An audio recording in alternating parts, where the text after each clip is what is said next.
All right. For more on the data right now, the market's rising rates, Fed policy, what to make of all of this, we want to bring in Mohamed El-Erian. He is Chief Economic Advisor at Allianz. He's also the president of Queen's College at Cambridge University. And Mohamed, you've been sitting here listening to all of this. What do you think of the data? What do you think of the Fed's reaction? What do you think of what we're seeing in Treasury yields right now? So first on the data, I think consistently it has been somewhat stronger and somewhat hotter than expected. And that's been a consistent theme. Overall, I'm not worried about the hotter side because it's only hotter relative to an inflation target that's outdated. Inflationary expectations are stable, and I'm really happy about the stronger side. Yields, they simply reflect the stronger and hotter economy, but they also reflect issuance. And I think that we're going to see yields in the 4 3/4, 5% on average for this coming year, pending what we hear from the new administration. And the Fed, well, the Fed has got to pivot away from this excessive data dependency and take a strategic view, and rather than fuel volatility, try to reduce volatility. And there's two issues the Fed has to navigate right now. One is monetary policy, and two is the political landscape. Right. And whenever we hear from the Fed, we have to remember they're navigating two different things, not just one. Go ahead, Nancy. I was going to say, but on the political landscape piece, it's going to be, after whatever happens. It's not going to be in advance of, right? So they don't want to be blamed for mortgage rates going to 7.5%, 8%. They don't want to be blamed for that. So we will hear comments that are more dovish than expected, because I suspect they are really worried that they're going to become a political target. Who is to blame for mortgage rates going past 7%? It's a combination of things. It's a combination of the hotter inflation. It's a combination the fact that we continue to outperform the rest of the world. And it's a combination of something that everybody's waking up to, the bond vigilantes are waking up to, which are fiscals are out of control. That was my question. Is 2025 the year that the bond market really looks in at our deficits that we've been running for a very long time and says, OK, no more? I don't think it says no more. I think it takes it much more seriously. If you're sitting in the UK, you'd be much more worried. Mm-hmm. You have there a 30-year that reached a record level since the Debt Management Office was opened in 1998. Mm-hmm. You have the memory of the Liz Truss moment when suddenly your pension system. So I think we worry less than the rest of the world. But yes, markets have woken up to the fact that deficits and debt are on a trajectory that shows no sign of changing at all. Will Washington recognize that, try to do anything about it? I think it's going to take time.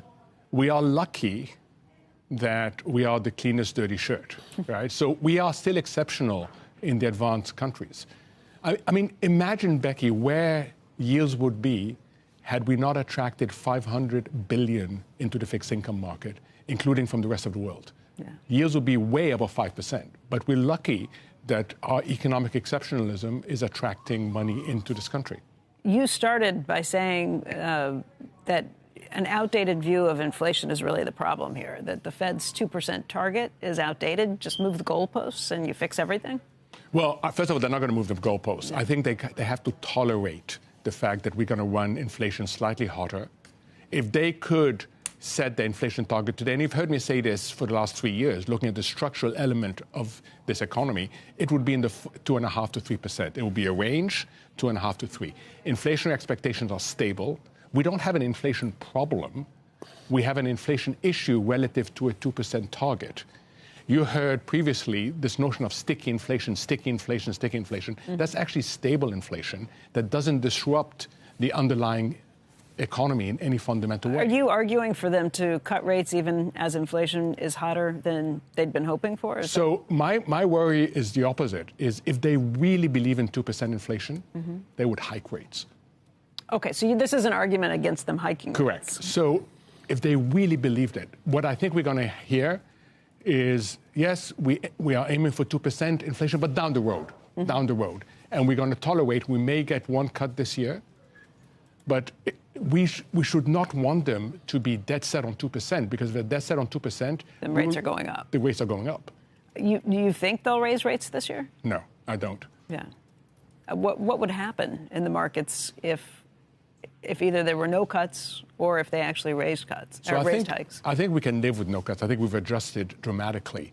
From a year ago, we were expecting 6 to 8 cuts. Now we're expecting 1 to 2. We've pushed the one the market has all the way back to July. And this economy remains robust.